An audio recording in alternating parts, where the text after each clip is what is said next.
जयपुर से बड़ी खबर आपको दे रहे हैं। सीएम भजनलाल शर्मा बैठकों में आज व्यस्त रहेंगे। राजस्व विभाग की लंबित बजट घोषणाओं की समीक्षा बैठक, कैटेगरी सी बजट घोषणाओं पर होगी चर्चा। 31 जुलाई तक दिए गए निर्देशों के क्रियान्वयन की होगी समीक्षा। दोपहर 2 बजे मुख्यमंत्री कार्यालय में यूडीएच एवं एलएसजी विभाग की बैठक। महत्वपूर्ण बजट घोषणाओं और विकास कार्यों की प्रगति पर लिया जाएगा फीडबैक। तो बड़ी खबर जयपुर से इस वक्त आपको दे रहे हैं। कैटेगरी सी बजट घोषणाओं पर चर्चा होगी, दिए गए निर्देशों के क्रियान्वयन की होगी समीक्षा, विकास कार्यों की प्रगति पर लिया जाएगा फीडबैक। सीएम भजनलाल शर्मा बैठकों में आज व्यस्त रहने वाले हैं। देखिए, कई बैठकें आज मुख्यमंत्री की रहेगी। राजस्थान विधानसभा में कोचिंग सेंटर नियंत्रण और विनियमन विधेयक पर भी प्रतिवेदन रखा गया है। प्रवर समिति ने पुराने जुर्माने के प्रावधानों को बदलने की सिफारिश करते हुए रिपोर्ट सौंपी है। इस प्रतिवेदन के मुताबिक अब कोचिंग सेंटर्स मनमानी फीस नहीं वसूल सकेंगे। अगर कोई छात्र बीच में कोचिंग छोड़ता है तो उसे 10 दिन में फीस लौटानी होगी। साथ ही जुर्माना 4 गुना तक कम कर दिया है। कोचिंग सेंटर में अब 50 की जगह 100 स्टूडेंट की संख्या वालों पर ही इसके प्रावधान लागू होंगे। वहीं नियमों में कोई कोचिंग सेंटर नियमों का उल्लंघन करता है तो पहली बार में जुर्माना अब 2 लाख से घटाकर 50,000 किया गया है। दूसरी बार उल्लंघन करने पर 5 लाख की जगह 2 लाख का जुर्माना किया गया है। साथ ही प्रॉपर्टी जब्त करने के प्रावधान को शामिल किया है। फिलहाल मौजूदा सत्र में 3 सितंबर को पारित करवाने की तैयारी है।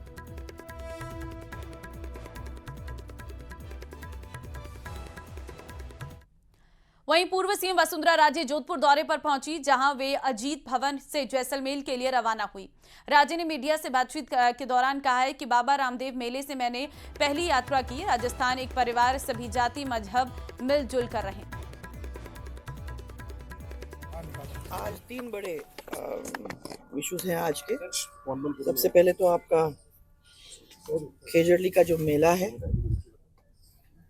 उसको याद करेंगे, और वहाँ बहुत बड़ा मेला होता है, तो उसका एक विजयादशमी का और एक रामदेवरा बाबा का।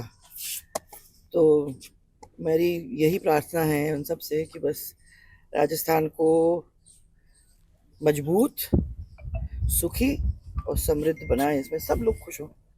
विधानसभा सत्र की रणनीति पर चर्चा के लिए आज कांग्रेस विधायक दल की बैठक होगी। नेता प्रतिपक्ष टीकाराम जूली की अध्यक्षता में ये बैठक होगी। बैठक में मानसून सत्र में सरकार को घेरने की रणनीति बनाई जाएगी। रात 8 बजे कॉन्स्टिट्यूशन क्लब में ये बैठक होने वाली है। विधानसभा का सत्र चल रहा है और ऐसे में कल किन मुद्दों पर चर्चा होनी है और कैसे विधानसभा के भीतर विपक्ष ने अपनी आवाज को रखना है, किन मुद्दों पर सरकार को घेरना है और किन मुद्दों को लेकर सदन के अंदर अपनी आवाज उठानी है, कैसी रणनीति रहने वाली है, इन सभी विषयों पर आज की इस बैठक में चर्चा होगी। और कल जब विधानसभा का सत्र शुरू हुआ था तो कांग्रेस ने हंगामे के साथ इस सत्र में भाग लिया था। एक जबरदस्त एंट्री कांग्रेस के विधायकों की देखने को मिली थी, जहां पर हाथों में पोस्टर्स थे और वोट चोर के नारे लगाते हुए ये कांग्रेस के विधायक विधानसभा के अंदर पहुंचे थे।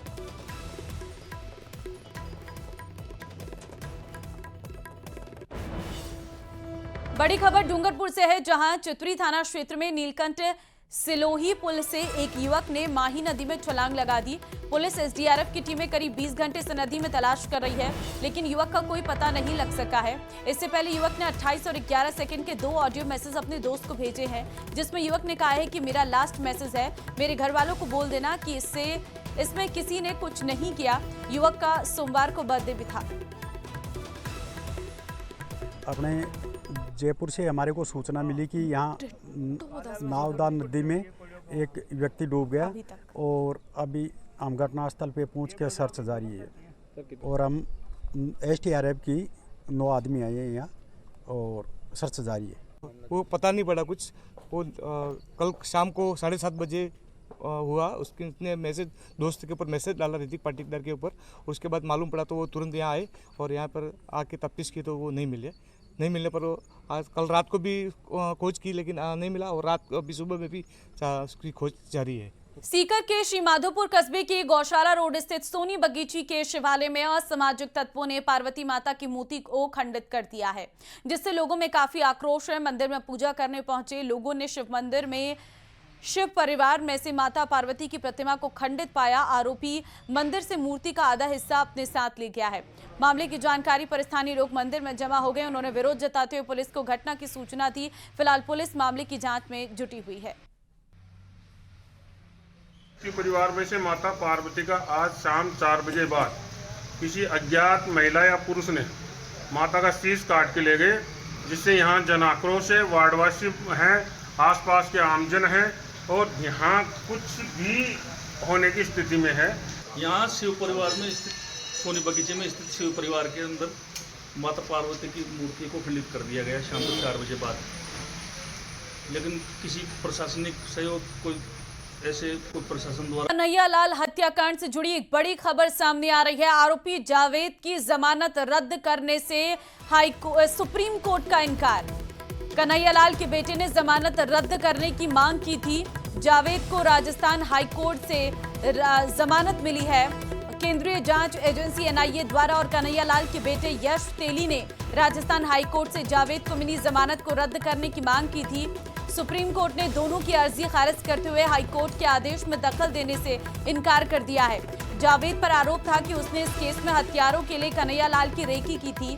कन्हैया लाल की दुकान पर मौजूदगी की जानकारी हथियारों को दी थी।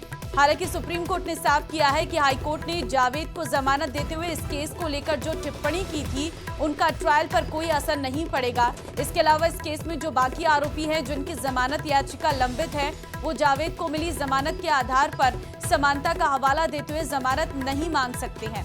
तो देखिए, उदयपुर कन्हैया लाल हत्याकांड से जुड़ी एक बड़ी खबर आ रही है कि आरोपी जावेद की जमानत रद्द करने से सुप्रीम कोर्ट का इनकार। कन्हैया लाल के बेटे ने जमानत रद्द करने की मांग की थी। जावेद को राजस्थान हाईकोर्ट से जमानत मिली है और उसी फैसले को सुप्रीम कोर्ट ने भी बरकरार रखा है। केंद्रीय जांच एजेंसी एनआईए द्वारा इस पूरे मामले की जांच की जा रही है और ऐसे में एनआईए और कन्हैया लाल के बेटे ने राजस्थान हाईकोर्ट से जावेद को मिली जमानत को रद्द करने की मांग की थी।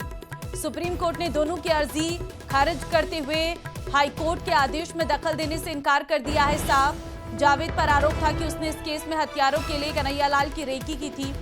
शंकर आनंद संवाददाता इस वक्त फोनलाइन पे हमारे साथ हैं। शंकर, आरोपी जावेद की जमानत रद्द करने से सुप्रीम कोर्ट का इनकार है, क्या सुप्रीम कोर्ट की तरफ से कहा गया है इस पूरे आदेश में?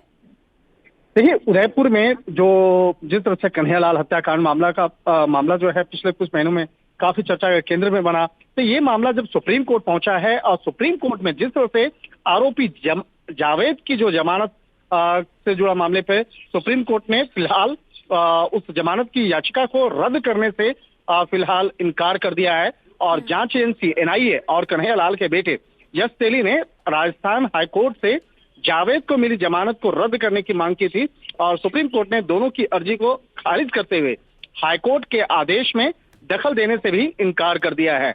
जिस तरह से अगर देखा जाए कि कन्हैया लाल की हत्या जिस तरह से हुई थी, इस मामले में सोशल मीडिया पर जिस तरह से आरोपियों के द्वारा पोस्ट किया गया था, लाइव फोटोग्राफ्स और वीडियो डाले गए थे, तो इस मामले पर जिस तरह से काफी चर्चा का केंद्र हालांकि पिछले कुछ महीनों पहले भी देखने को मिला था, जब उदयपुर फाइल्स को लेकर मामला सुप्रीम कोर्ट तक पहुंचा था।